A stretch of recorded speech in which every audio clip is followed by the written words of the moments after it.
జాతక కథ దానహీనుడు. బ్రహ్మదత్తుడు కాశీరాజ్యాన్ని పరిపాలించే కాలంలో బోధిసత్వుడు ఆయన వద్ద కోశాధికారిగా జన్మించాడు. ఆయన 80 కోట్లకు అధిపతి అయి ఉండి కూడా ప్రపంచం మీద వైరాగ్యం కలిగి తన ధనాన్ని రాజుగారిని స్వీకరించమని కోరాడు. నాకు ధనలోపం ఏమీ లేదు, అందుచేత నీ ధనాన్ని మరొక విధంగా వినియోగించుకో అని రాజు జవాబిచ్చాడు. అప్పుడు కోశాధికారి రాజుగారి అనుమతితో కాశీనగరంలో 6 అన్నసత్రాలు ఏర్పాటు చేశాడు. ఈ సత్రాలలో భారీగా దాన ధర్మాలు జరుగుతూ వచ్చాయి. ప్రతిరోజు ఒక్కొక్క 1,00,000 చొప్పున ఖర్చు అవుతూ ఉండేది. ఈ అన్నసత్రాలు ఏర్పాటు చేసిన ఫలితంగా కోశాధికారి చనిపోయిన అనంతరం స్వర్గంలో ఇంద్ర పదవి సంపాదించాడు. ఆయన కుమారుడు తండ్రి అడుగుజాడలలోనే నడిచి చనిపోయి చంద్రుడిగా పుట్టాడు. చంద్రుడి కొడుకు సూర్యుడిగా పుట్టాడు. సూర్యుడి కొడుకు మాతలిగాను, మాతల్లి కొడుకు పంచశిఖాగ్నిగాను పుట్టి దేవత్వం సంపాదించుకున్నారు. కాని పంచశిఖుడి కుమారుడి వద్దకు వచ్చేసరికి వంశాచారం నిర్మూలమైపోయింది. ఎందుచేతనంటే పంచశిఖుడి కొడుకు 80 కోట్లకు అధిపతి అయినప్పటికీ పరమలోభి. అతన్ని ప్రజలు మచ్చరికోశీయుడని పిలిచేవారు. తండ్రి పోగానే అతను అన్నసత్రాలన్నీ మోయించి భవనాలను తగలపెట్టి నేలమట్టం చేయించాడు. తన పూర్వీకులు కేవలం 3 లై డబ్బంతా దాన ధర్మాలలో నష్టపరిచారని ఆయన అనుకున్నాడు. అన్నసత్రాలు మూయగానే నగరంలోని బీద బిక్కి జనం మచ్చరికోశీయుడి ఇంటి ముందు మూగి, బాబూ, ధర్మం మానకండి, సత్రాలు మూయకండి అని ఆక్రోశించారు. మచ్చరికోశీయుడు మనుషులను పెట్టి ఈ పేదవాళ్లందరినీ తన ఇంటి ముందు నుంచి గెంటించాడు. మచ్చరికోశీయుడు కోటీశ్వరుడు.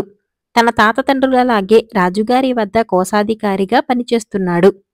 కాని ఆయన తన డబ్బుతో ఎన్నడూ సుఖం అనుభవించి ఎరుగడు. తాను కడుపు నిండా తిని ఎరుగడు సరే కదా, తన భార్యాబిడ్డలను కూడా తిననిచ్చేవాడు కాడు. ఆయన గొడ్డుకారం మెతుకులు తిని పులిమజ్జిగ తాగేవాడు. నారబట్టలు కట్టుకునేవాడు. ఇరుసులు అరిగిపోయిన పాత బండికి బక్క చిక్కిన ఎద్దును కట్టి ఆ బండి మీద ఎక్కడికైనా వెళుతూ ఉండేవాడు. ఒకనాడు ఈ పిసినిగొట్టు రాజ్యసభకు పోతూ ఉపకోశాధిపతిని కూడా వెంటపెట్టుకుపోదామని వారి ఇంటికి వెళ్ళాడు. సరిగా ఆ సమయానికి ఉపకోశాధిపతి, ఆయన భార్య, పిల్లలు విస్తళ్ల ముందు కూర్చొని చక్కెర పొంగలి తింటున్నారు. కోశాధికారిని చూడగానే ఉపకోశాధిపతి లేచి ఆయనను కూడా చక్కెర పొంగలి తినటానికి రమ్మని ఆహ్వానించాడు. ఇప్పుడు నేను వీడి ఆతిథ్యం స్వీకరించి ఈ చక్కెర పొంగలి తింటే రేపు నేను వీడి ఇంటిల్లిపాదిని పిలిచి విందు చేయవలసి ఉంటుంది అని భయపడి మచ్చరికోశీయుడు, నాకు ఆకలి లేదు, నేనింతకు ముందే కడుపు నిండా తినివచ్చాను, మీరు కానివ్వండి అన్నాడు. కాని ఆ క్షణం నుంచే మచ్చరికోశీయుడికి చక్కెర పొంగలి తినాలని తీవ్రమైన కోరిక పట్టుకున్నది. కాని ఇంట్లో వండిస్తే తనతో పాటు ఇంకా చాలామంది తింటారు. అంచేత ఆయన తన కోరికను ఎవరి దగ్గర బయటపెట్టక లోలోపల కుమిలిపోతూ మనోవ్యాధితో మంచం పట్టాడు. ఆయన భార్య వచ్చి, నీకు ఒంట్లో జబ్బుగా ఉందా అని అడిగింది. నీకేమైనా జబ్బేమో, నేను బాగానే ఉన్నాను అన్నాడాయన. కాని భార్య వదిలిపెట్టక అసలు సంగతి తెలుసుకున్నది. అంతా విని ఆమె, మనమేం దరిద్రులమా, చక్కెర పొంగలి కోసం మనోవ్యాధి పడాలా? కాశీనగరంలో ఉన్న జనాభా అంతటికీ చక్కెర పొంగలి వండిస్తాను అన్నది. మీ పుట్టింటి వాళ్లు చాలా భాగ్యవంతులని నాకు తెలుసులే, అక్కడి నుంచి తవ్వి తెచ్చి ఊరంతకీ చక్కెర పొంగలి సత్తర్పణ చెయ్యి అన్నాడు పిసినికొట్టు. కనీసం వీధిలో వాళ్లందరినీ పిలుద్దామన్నది భార్య. వాళ్లందరితోటి నీకేంటి అన్నాడు భర్త. అయితే కనీసం మన ఇంటిల్లిపాదికి చక్కెర పొంగలి వండుతానన్నది భార్య. భర్త ఏమాత్రం వీల్లేదన్నాడు.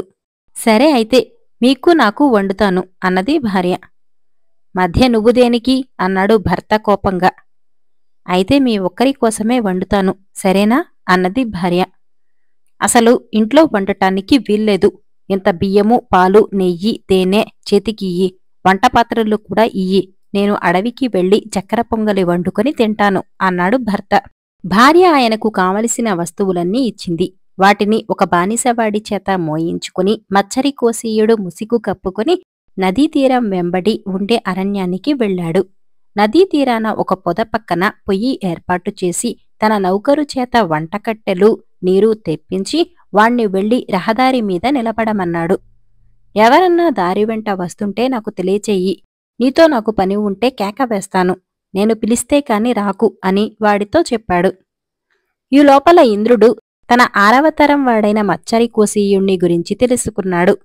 పంచశిఖుడు దాకా అందరూ దానధర్మాలు చేసి దేవత్వం పొందితే పంచశిఖుడి కొడుకు పిసినిగొట్టి అయి వంశాచారాన్ని మంటకలిపి చక్కెర పొంగలి తాను ఒక్కడే తినగలందులకై అడవిలోకి వచ్చి వంట చేసుకుంటున్నాడు. నేను వీడికి జ్ఞానోదయం కలిగించకపోతే వీడు నరకానికి పోతాడు అనుకొని ఇంద్రుడు చంద్రుణ్ణి, సూర్యుణ్ణి, మాతలిని, పంచశిఖుణ్ణి పిలిచి వారితో తాను చేయదలిచిన పనిని గురించి చెప్పాడు. తర్వాత ఇంద్రుడు బ్రాహ్మణ వేషం ధరించి మచ్చరికోశీయుడు వంట చేసుకునే చోటికి వెళ్ళి, ఇదిగో కాశీదారి ఎటు అని అడిగాడు. కాశీకి దారే తెలియదు, ఇటుకేసి వస్తున్నావేమిటి? పో అవతలికి అని మచ్చరికోశీయుడు కేకలు పెట్టాడు. ఎందుకలా అరుస్తున్నావు? చక్కెర పొంగలి చేస్తున్నావే, బ్రాహ్మణ సంతర్పణ చేస్తున్నావు కాబోలు. వాళ్లతో పాటు నేను కూడా పంక్తిని కూర్చుంటాను అన్నాడు ఇంద్రుడు నవ్వుతూ. సంతర్పణ లేదు, గింతర్పణ లేదు, పదపద అనే మచ్చరికోశీయుడు అతణ్ణి అదిలించాడు. ఎందుకునైనా అంత కోపించుకుంటావు?